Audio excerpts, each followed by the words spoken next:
বঙাইগাঁৱত চৰকাৰৰ দয়া নাই ক্ষমা নাই নীতি জিলাখনৰ হাপাচৰা বজাৰত উচ্ছেদ অভিযান প্ৰশাসনৰ ৰাষ্ট্ৰীয় পথৰ সমীপত গঢ় লৈ উঠিছিল ব্যৱসায়িক প্ৰতিষ্ঠান পথৰ দাঁতিত গঢ় লৈ উঠা প্ৰায় 56খন দোকান তথা ব্যৱসায়িক প্ৰতিষ্ঠান আজি প্ৰশাসনে উচ্ছেদ কৰে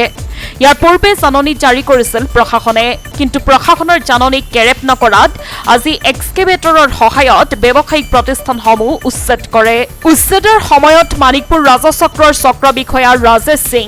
LRS সুভাষ মেধি LRL হিৰণময় দেৱ ৰয়ৰ লগতে বঙাইগাঁও জিলাৰ পুলিচ প্ৰশাসনো উপস্থিত থাকে হয় এটো আসলতে এটা দিশত ভাল হৈছে আকৌ খন্তেক সময়ৰ কাৰণে বেয়া হৈছে ভাল হৈছে এইখিনি আমাৰ হাপাচৰা বৃহত্তৰ এলেকাৰ যি জনগণে আমাৰ হাপাচৰা বজাৰত বজাৰকৰণৰ বাবে আহে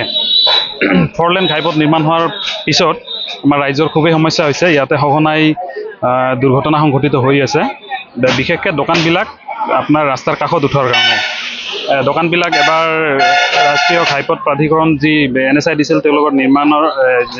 নিৰ্মাণকাৰী কোম্পানীয়ে এবাৰ ভাঙি দিছিলে আকৌ তেওঁলোকে পুনৰ ৰাস্তাৰ ওপৰে ওপৰে ঘৰবিলাক উঠাই আছিল কাষে কাষে যাৰ কাৰণে ৰাইজৰ সমস্যা হৈছে আৰু সেই সমস্যাটোৰ প্ৰতি আমাৰ জিলা প্ৰশাসনে নজৰ দিছে তো এইটো আমি ভালে পাইছোঁ আৰু যিখিনি দোকান ইতিমধ্যে ইয়াৰ পৰা হয়তো ভাঙিছে তেওঁলোকৰ পিছফালে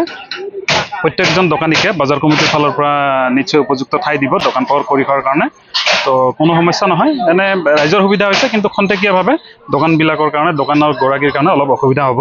কিন্তু বৃহত্তৰ স্বাৰ্থত আমাৰ সুবিধা হৈছে হয় আসলতে মানে ৰাইজে আপোনাৰ কেৰেপ নকৰা হৈ আছিল 10 দিন পূৰ্বে নটিচ দিছে 10 দিন এটা সময় দিছিল প্ৰত্যেককে সেইখিনি সময়ৰ ভিতৰত তেওঁলোক নিজে নিজে হয়তো আঁতৰি গ'লে আজি বুলডোজাৰৰ প্ৰয়োজন নাছিল যেহেতু ৰাষ্ট্ৰীয় ঘাইপথৰ খাছ মাটি হয় এইখিনি আৰু সেইখিনি মাটি মুকলি হৈ থাকিলে আমাৰ ৰাইজৰ সুবিধা হয় বিশেষকৈ গাড়ী মটৰ পাৰ্কিং কৰোঁতে সকলোৰে সুবিধা দোকানীবিলাকৰো সুবিধা স্থানীয় ৰাইজৰো সুবিধা তো এই দিশত গুৰুত্ব নিদিয়াৰ কাৰণে আজি প্ৰশাসনে যিটো নিয়ম মাফিক কাম কৰিব লাগে সেইখিনি কৰিছে এইখিনি আমি আদৰণি জনাইছোঁ